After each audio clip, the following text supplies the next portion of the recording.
Hoje de manhã eu falei que o Barnabé foi a Damasco buscar Saulo, e depois alguém me lembrou que ele foi para Tarso da Cilícia. Então fica aí essa correção. Hoje nós vamos ler no livro do Êxodo, capítulo 33 e o verso 7.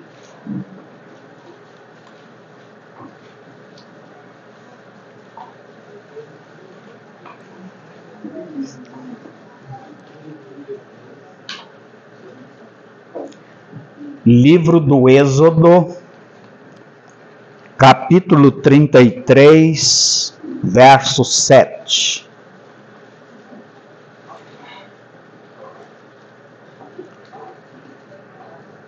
Ora, Moisés costumava tomar a tenda e armá-la para si fora, bem longe do arraial, e lhe chamava a tenda da congregação.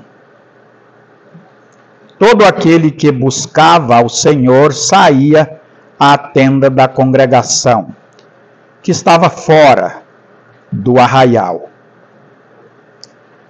Quando Moisés saía para a tenda fora, todo o povo se erguia, cada um em pé à porta da sua tenda, e olhavam pelas costas, até entrar ele na tenda. Uma vez dentro Moisés na tenda, descia a coluna de nuvem, e punha-se à porta da tenda, e o Senhor falava com Moisés.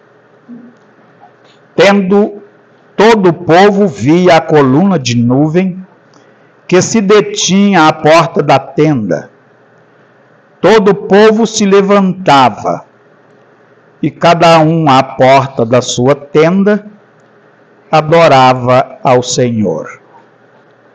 Falava o Senhor a Moisés face a face, como qualquer fala a seu amigo.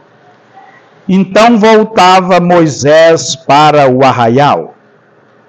Porém, o moço Josué, seu servidor, filho de Num, não se apartava da tenda. Amém. O Senhor há de nos ajudar nesta noite.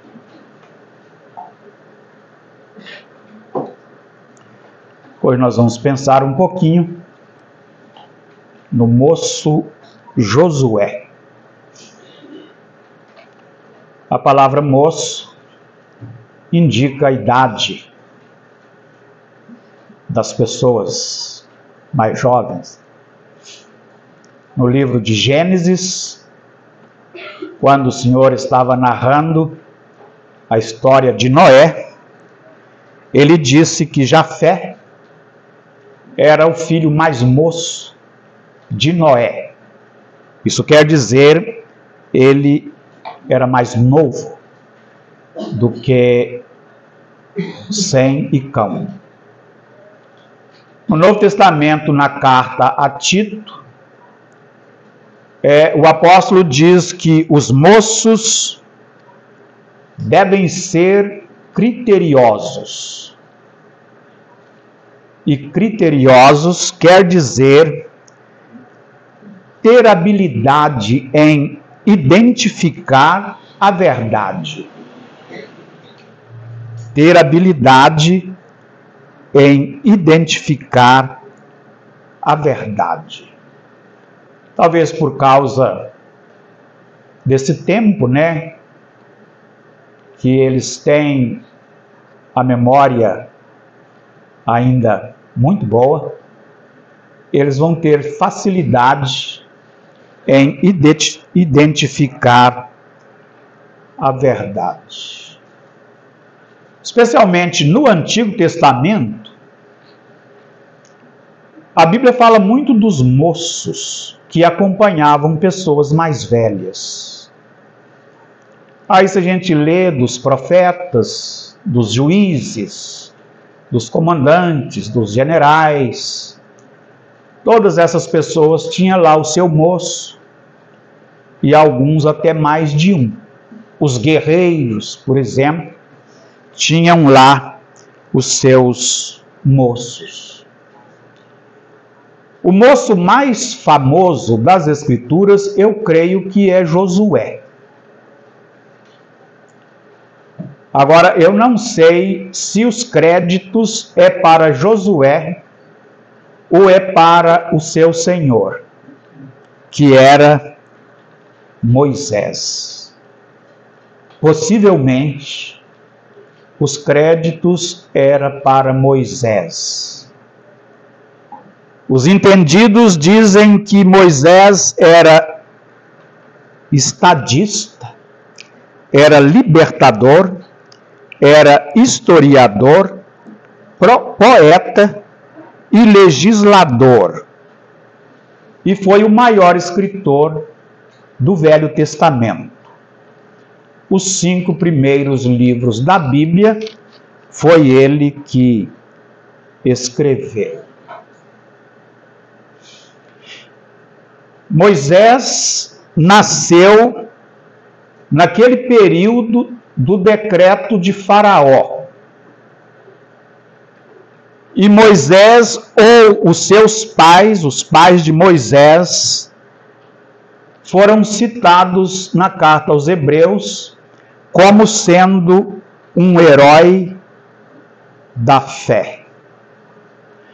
Foi dito também de Moisés que ele foi o homem mais manso da terra. Possivelmente não foi sempre assim, mas na medida que ele foi convivendo com o Senhor, ele foi se tornando o homem mais manso da terra. Tudo começou quando um homem da casa de Levi foi e se casou com uma moça descendente de Levi.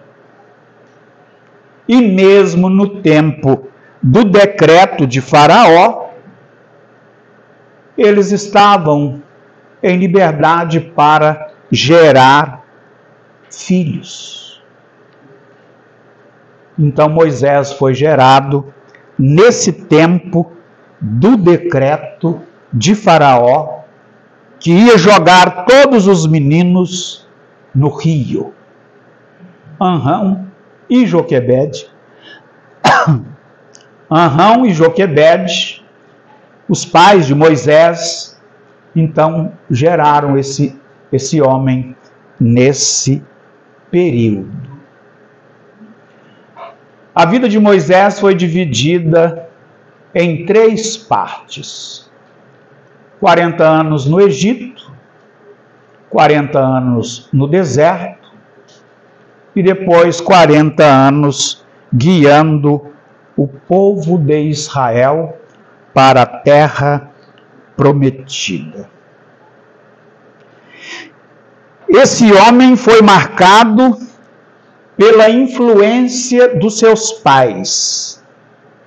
Nós conhecemos a história, como ele foi tirado lá da beira do Nilo, nos carriçais que existia lá, e como ele foi levado ou entregue à princesa, e como ele foi devolvido para a mãe cuidar dele e ainda receber um salário por isso.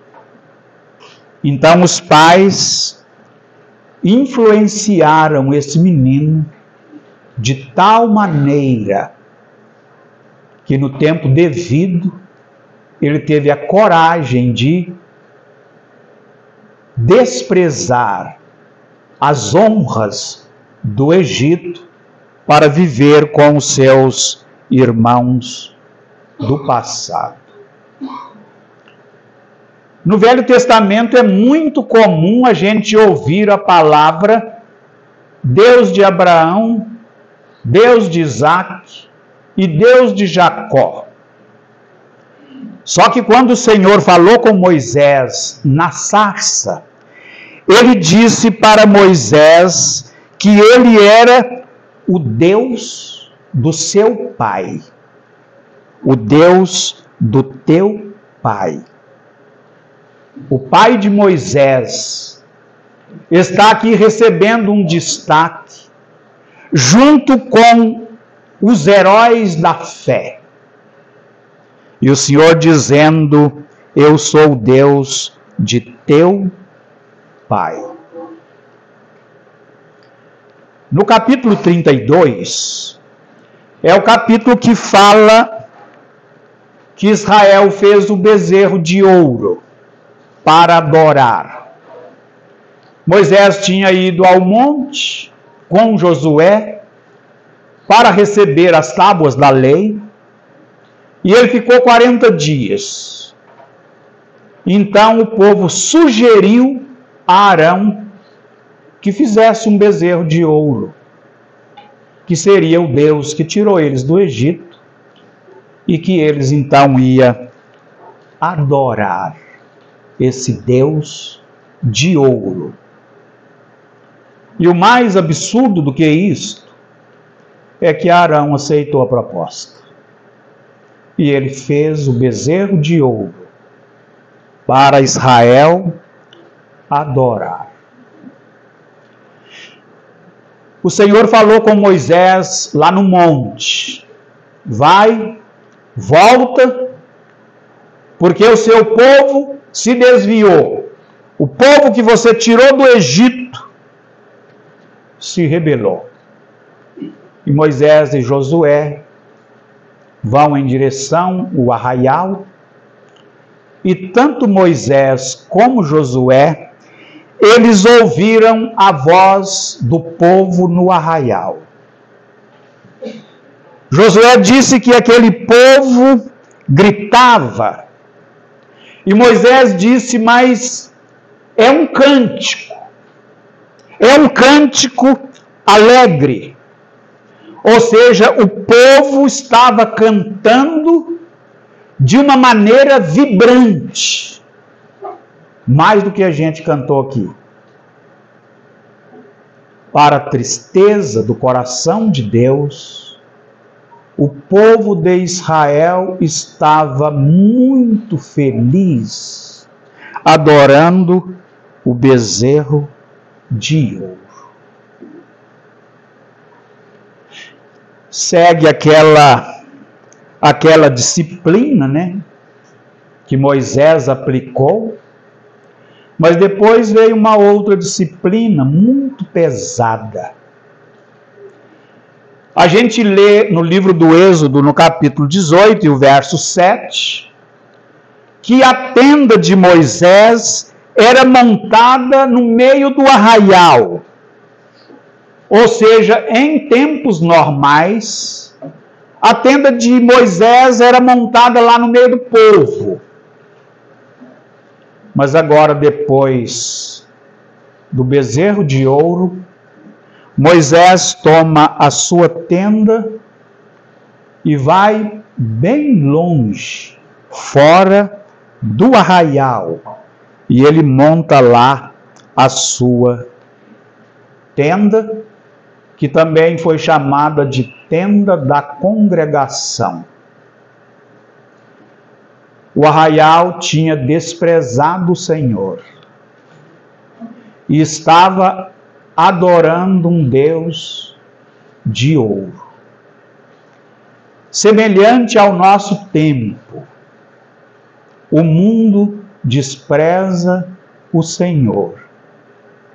E existem milhares de ídolos que o mundo quer adorar. Só que essa história aqui do capítulo 33, ela é uma história que narra também a atitude de alguns daquele povo de Israel, que certamente estava sofrendo por causa do pecado de Israel. Moisés ia lá para a tenda, eles se levantavam, acompanhavam com os olhos, até Moisés entrar na tenda. E na medida que a nuvem baixava sobre a tenda, quando o Senhor ia conversar com Moisés face a face, eles também se levantavam cada um à porta da sua tenda e eles adoravam o Senhor.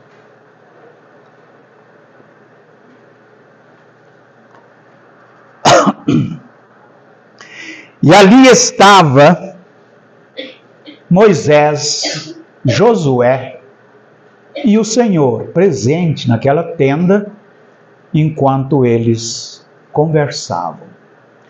Também alguém que sentia necessidade de aproximar de Deus ou de levar uma causa perante o Senhor, buscava a tenda da congregação. Esse capítulo, ou esse exemplo, ele foi citado na carta aos Hebreus 13:13, dizendo assim que nós também devemos sair a ele, fora do arraial. O arraial é uma figura do mundo sem Deus. Durante esses dias, nós saímos do arraial para encontrar com o Senhor aqui nesse lugar. Assim como a tenda era um lugar do encontro com Deus, também o povo de Deus tem os seus lugares para encontrar com Deus. A igreja local também é uma boa figura disso, onde nós vamos para encontrar com Deus, para adorar a Deus, para nos alimentar de Deus. Nós saímos a Ele fora do arraial. O verso 8 do nosso texto diz assim: todo o povo seguia, todo o povo via, todo o povo se levantava, todo o povo adorava. É claro, esse todo o povo aqui é semelhante à nossa palavra todo mundo. E eu acho que 100% das vezes que nós falamos todo mundo, talvez é 3, 4 pessoas, ou 100, 200, ou 1000, mas mesmo assim ainda não é todo mundo. Então todo o povo que via e acompanhava Moisés, e todo o povo que via a nuvem baixar na tenda, eles se levantavam e adoravam o Senhor. E o Senhor falava com Moisés como qualquer outro fala com o seu amigo, isto é, face a face. E Moisés via o vulto, e Moisés via a nuvem, e Moisés sabia que Deus estava presente. Depois Moisés voltava para o arraial. Moisés era um homem maduro, um homem experiente, um homem que tinha pena do arraial. Então, quando ele estava na tenda, ele falava do arraial com Deus. E quando ele saía da tenda e ia para o arraial, ele falava de Deus com as pessoas lá no arraial. Um homem maduro, um homem que amava os seus irmãos, que orava pelos seus irmãos e que falava de Deus para os seus irmãos. E aí nós lemos que o Josué, ele não se ausentava da tenda. Josué não se apartava da tenda. Josué era um moço. E Josué tinha medo de pecar. E Josué sabia dos perigos do arraial. E os perigos do arraial era, em primeiro lugar, levar pessoas a pecar. Então Josué continuava na tenda. Ele não se apartava do arraial, da tenda, enquanto Moisés ia para o arraial. De alguma maneira, naquele período, Josué rompeu com o arraial. Josué não tinha nenhuma apreciação pela vida no arraial. O homem experiente voltava para o arraial para falar de Deus com as pessoas. E o jovem Josué continuava na tenda, porque ele tinha medo de pecar. Os jovens, eles precisam ter medo de pecar.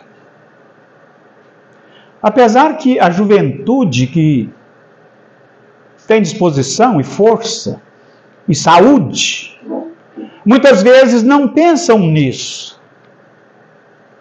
nesse sentido de ter medo de pecar. Mas o que nós aprendemos nas Escrituras é que todos nós, mas especialmente os jovens, eles precisam ter medo de pecar. Lembra de 1 Pedro 5, quando Pedro escreve, no capítulo 5, e ele começa falando com os presbíteros, e daqui a pouco ele começa a falar com os jovens, e daqui a pouco ele começa a dizer: o diabo, vosso adversário, anda em derredor como leão que ruge, buscando alguém para devorar. E essa parte das Escrituras está sendo dirigida aos jovens.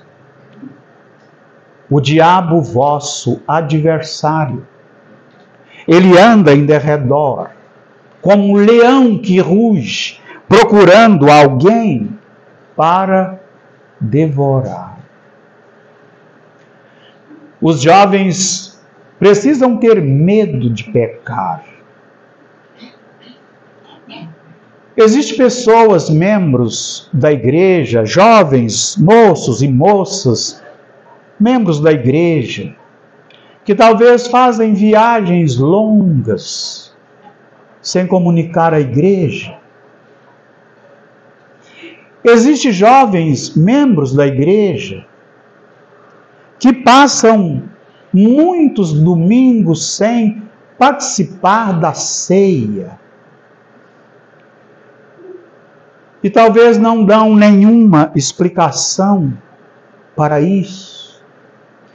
Ou seja, existem muitas pessoas que não têm nenhum apreço pela comunhão. E isso é um perigo tremendo para todos nós, mas especialmente para moços e moças, jovens e adolescentes. O apreço pela comunhão fortalece a nossa fé no Senhor Jesus Cristo e nos livra do pecado, nos livra desse mundo cruel. Quando um jovem começa um namoro, por exemplo, em um jugo desigual, a gente fica pensando, ele não tem nenhum medo de pecar. Possivelmente ele leva uma alta confiança que talvez nem um ancião da igreja tem. ele não tem medo de pecar. Porque só o fato de tomar essa decisão já é uma desobediência à palavra de Deus. Não vos ponhais em julgo desigual com os incrédulos. E muitas vezes as pessoas não têm medo de pecar. Josué era esse moço que tinha medo de pecar. Era esse moço que não teve dificuldade em romper com o arraial. Eu gosto de contar a história de um homem chamado Fernando Cortés, cubano.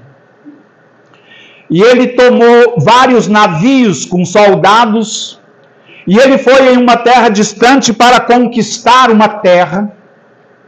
E quando chegou lá naquela terra distante, ele mandou todos os soldados se desembarcar de vários navios. E ele disse para todos os soldados, os medrosos, os tímidos, os que quiserem voltar para Cuba, pode reembarcar e voltar para Cuba.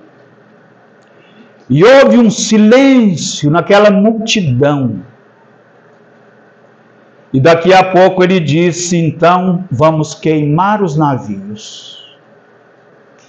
E meteram fogo nos navios.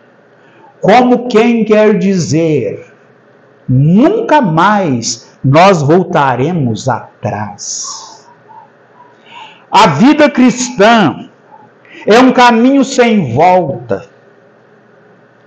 Nós citamos o poeta que diz, para trás não volto mais.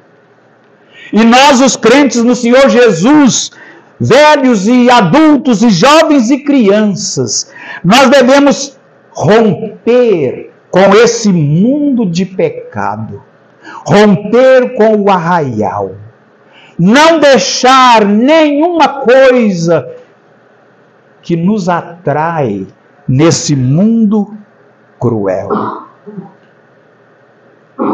O jovem Josué foi esse homem, esse jovem que tinha medo de pecar. Nós lembramos que possivelmente os créditos eram de Moisés. Mas também podemos lembrar que possivelmente os créditos eram dos pais de Moisés. Mas seja como for, os pais de Moisés, o próprio Moisés e o jovem Josué nos deixaram lições extraordinárias para as nossas vidas. Chegou o tempo de Moisés morrer. Deus não ia deixar Moisés entrar na terra prometida. E depois da morte de Moisés, Josué, capítulo 1, verso 2, diz assim: Moisés, meu servo, é morto.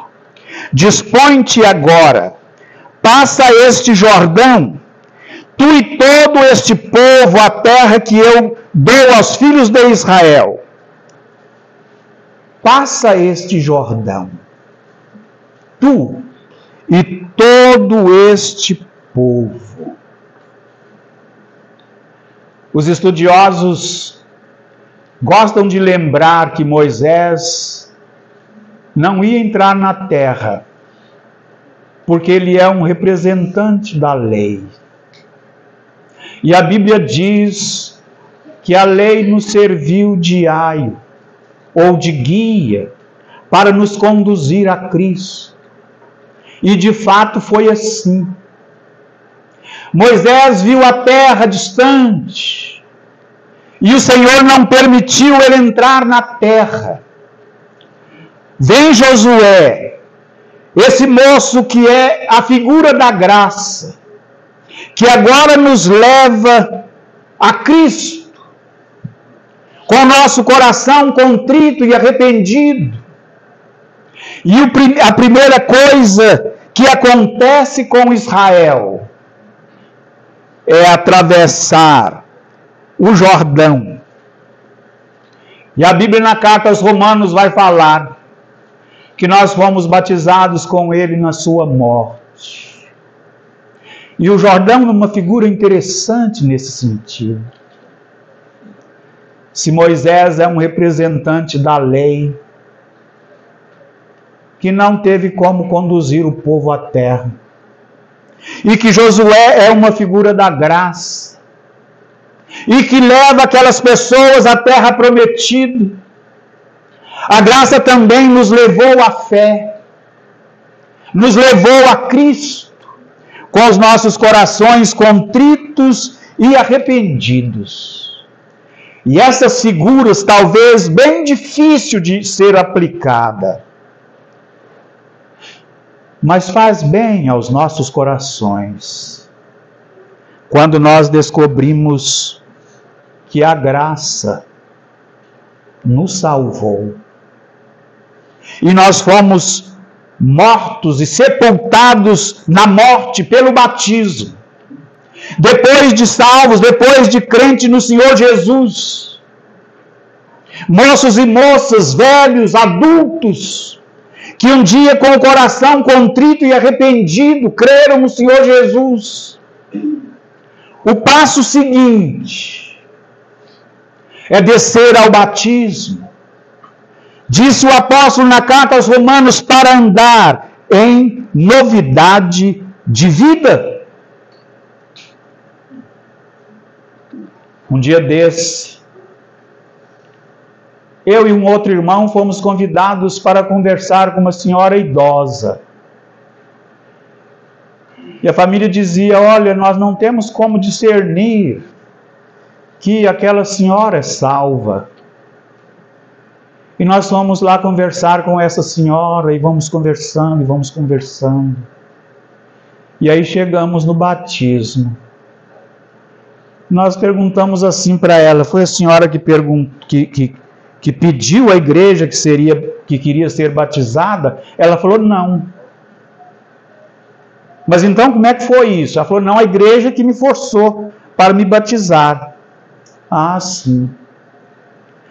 É do conhecimento de todos os salvos, que uma vez salvo, o próximo passo é o batismo, para andar em novidade de vida, para servir o Senhor, para ter mais liberdade. E voltando aqui para o nosso texto, o Senhor estava falando, ou Moisés estava falando com o Senhor. Senhor, põe alguém diante desta grande congregação, para que faças entrar e para que faças sair. E foi assim que o Senhor disse para Moisés, faz isto com Josué. E é interessante a influência que Moisés deixou para esse homem, para esse moço. A Bíblia vai dizer que depois da morte de Moisés e depois da morte dos anciãos que viveram no tempo de Moisés e depois de Josué, foi que Israel voltou novamente às práticas do pecado. Josué capítulo 24 e o verso 31 diz assim, serviu, pois, Israel ao Senhor todos os dias de Josué e todos os dias dos anciãos que ainda sobreviveu por muito tempo depois de Josué, e que sabiam todas as obras feitas pelo Senhor a Israel. Um homem que influenciou gerações. Nós temos lembrado nesses dias que a marca de um bom líder é deixar discípulos. O Senhor Jesus deixou muitos discípulos, os apóstolos deixaram muitos discípulos.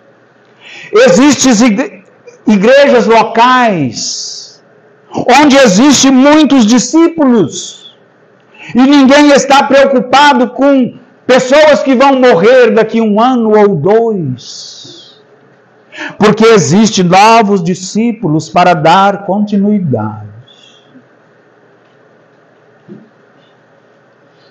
Mas um dia, conversando com uma irmã, e aquela senhora chorou, e ela dizia assim: praticamente está decretada a falência da nossa igreja. A nossa igreja vai fechar as portas. E é bem dolorido mesmo uma pessoa viver nesse pensamento, que a igreja local onde ele foi salvo, batizado, serviu o Senhor, está prestes a fechar as portas. Talvez que esse peso vai cair muito sobre nós, os mais velhos. E se quando a gente morrer, alguém vai continuar levando a obra do Senhor à frente. Nas nossas reuniões de oração, a gente lembra de vários irmãos obreiros, só lá do Espírito Santo.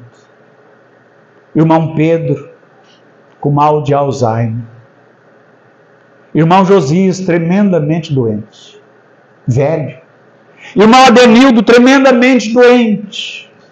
Irmão Alexandre Caetano, tremendamente doente, velho. Nildo Nozolon, velho, doente. E as pessoas estão indagando quem é que vai entrar na vaga desses irmãos. Será que é os jovens que são culpados ou somos nós que não vivemos de tal maneira para influenciar as novas gerações? Quando a gente lê da vida de Eli, Eli foi morto. Seus filhos foram mortos. As influências que Eli e os seus filhos deixaram, não morreu. Eram influências negativas. Irmãos e irmãs, influências positivas vale a pena deixar. Mas influências negativas não devemos deixar para trás. Hoje à noite, encerrando aqui esses pensamentos a respeito do nosso jovem Josué, o moço que tinha medo de pecar. E hoje à noite, moços e moças, pensem nisso. Alguns anos atrás, eu estava estudando a vida dos filhos de Jacó. E a vida de Rúben foi uma vida triste. Ele era o primogênito. Mas quando Jacó vai abençoar os seus filhos, e ele leva a mão para colocar na cabeça de Rúben, ele retira a mão e lembra que Rúben subiu no seu leito e manchou a sua vida inteira. E os versos da Bíblia e também o cântico que nós cantamos, que o Senhor Jesus é o leão da tribo de Judá. Bem poderia ser cantado que ele seria o leão da tribo de Rúben, se Rúben fosse um moço prudente, que tivesse medo de pecar, que se preservaria para um lar feliz, para um casamento feliz. Mas ele subiu no leito de Jacó, e com a concubina de Jacó, ele cometeu aquele pecado que tirou o seu galardão, a sua recompensa. E o pecado é assim mesmo, é cruel. Quando a gente lê da vida e da morte de Saul, a gente lê que lá no monte onde Saul e o seu escudeiro morreu, eles lançaram sobre as suas lanças e espadas, e passou um jovem amalequita a seguir, e ele viu que aqueles homens estavam mortos, e ele vai e tira a coroa de Saul, e ele tira o bracelete de Saul, e ele leva Davi e diz: eu mesmo matei Saul. E o homem estava mentindo. E certamente Saul pôde discernir isto, e mandou que alguém se lançasse sobre aquele homem e o matassem também.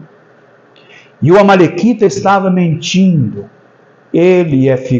O amalequita é figura da carne.